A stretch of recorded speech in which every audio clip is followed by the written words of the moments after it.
Méfiez-vous, son côté gendre idéal nous pousserait à lui donner le bon Dieu sans confession. Surtout pas, son credo, un humour noir et grinçant. Haroun ose tout, racisme, politique, religion, écologie, rien ne lui échappe. Bonjour Haroun. Bonjour Haroun. Bonjour. Bienvenue. Merci de m'accueillir. On a adoré avec Maya votre spectacle intitulé Seul, qui se joue en ce moment donc, à Édouard VII à Paris, très beau théâtre, jusqu'au 2 janvier, et en tournée dans toute la France. Vous avez pris votre petit-déj ce matin, Haroun? À peine. À peine. Ouais. J'imagine qu'il n'y avait pas de galette de riz soufflé dans votre petit-déj. Non. Pourquoi est-ce que je dis ça? Ouais. Parce que ça vous inspire. Exactement. Regardez, les galettes de riz soufflé. Les galettes de riz soufflé, c'est pas un signe de fin de civilisation, ça? Ils ont soufflé dans la bouffe. À partir de quel ratio air-matière on considère que c'est plus vraiment un aliment? Tu ne manges pas, tu inhales de la nourriture. Si tu manges trop vite, tu hyperventiles. Faut faire attention, hein. C'est pourquoi tu maigris quand tu manges ça, parce que tu consommes plus de calories à mâcher que ce que tu ingères effectivement. Si t'es anorexique, ne mange jamais ça, hein. Tu atteins un point négatif. La gravité n'a plus d'effet sur toi, t'es là. Tu peux souffler pour aller à la cuisine? Merci.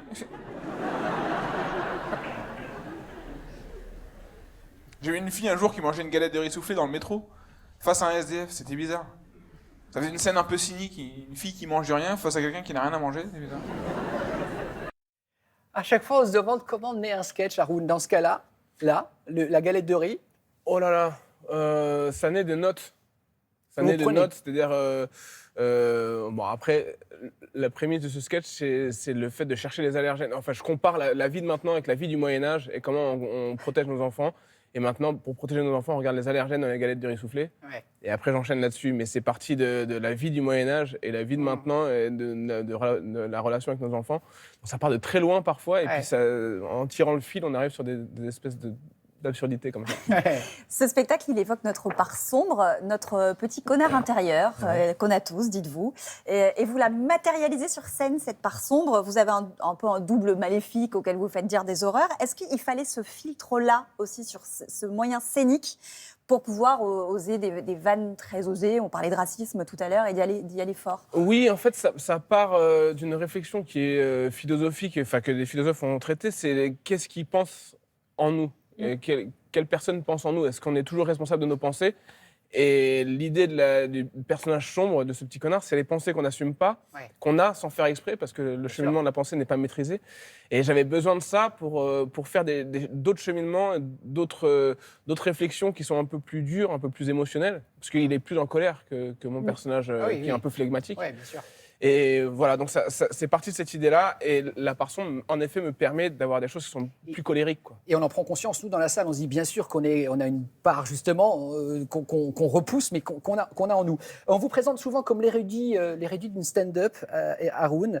Héritier, on vous compare, héritier de Coluche, héritier de Desproges. Vous vous sentez plus proche de qui? De quel des deux? Duquel des deux? Entre Desproges et Coluche. C'est dur, c'est très dur. Je sais. C'est des... On pose des questions très dures ici. Ouais. Moi, je dirais Desproges quand même. Ouais, non peut-être des proches par la distance qu'il avait. Là où Coluche donnait beaucoup plus son avis, il était beaucoup plus, il avait beaucoup plus d'influence sur la société. Moi, j'aime bien cette position de recul et d'humoriste qui n'a pas donné son avis, mais qui soulève les tapis pour montrer là où il y a de la poussière, quoi. Voilà, mais en effet, dans l'esprit, c'est peut-être plus des proches.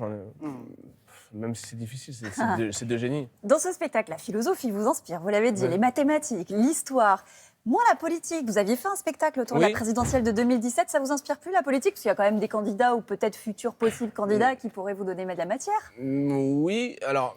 Il y a deux questions qui se posent, c'est que la politique va tellement vite aujourd'hui que faire un spectacle avec de la politique, ça veut dire qu'il va vieillir assez vite aussi. Parce que, Ah oui, il va être daté. ouais, il y a beaucoup de buzz, il y a beaucoup de feux de paille qui la semaine d'après sont oubliés.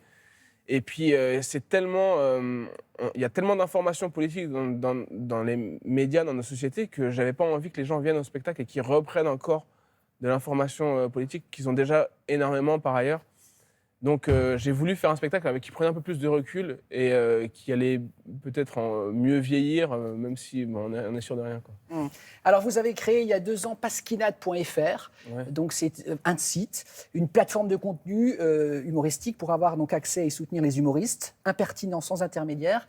Et on s'est fait la réflexion avec Maya et dans le même temps vous êtes arrivé sur Netflix il y a un mois. Il n'y a pas une contradiction entre les deux?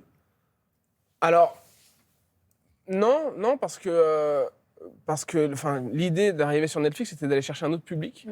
Je pense que c'est pas incompatible. Je pense que les gens qui voient un spectacle à un endroit vont s'intéresser aussi à aller voir d'autres spectacles à d'autres endroits.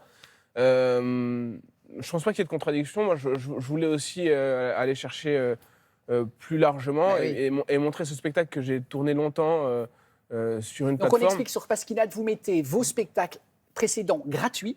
Les gens peuvent donner comme au chapeau, comme on Un était chapeau physiquement. numérique. Voilà, chapeau Un numérique. chapeau ouais. numérique. Et vous mettez aussi des potes à vous. C'est généreux parce qu'en général, un humoriste, il s'occupe de sa propre carrière. Mais vous mettez sur ce site également des gens dont vous êtes content et satisfait du travail, en fait, que vous validez. C'est aussi parce que j'essaie de leur proposer ce qui m'a manqué, moi, quand j'étais un humoriste pas assez célèbre pour avoir des revenus conséquents. Et en effet, quand on est sur des plateformes gratuites, je ne sais pas si on peut citer des marques ou pas, mais en gros, c'est très mal rémunéré. On est rémunéré à je ne sais pas combien de centimes la vue, et si on met de la pub dessus, etc.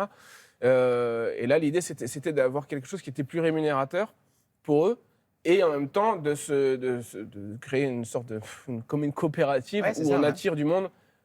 Chaque humoriste attire son public, mais son Ils vont public découvrir va aller les voir autres. d'autres humoristes. C'est ça. Donc l'idée, c'est de partager les publics, parce que de toute façon, c'est pas en contradiction. Enfin, la concurrence, elle est réelle, mais elle est aussi... Il y a aussi de l'émulation. Ouais, c'est aussi une émulation.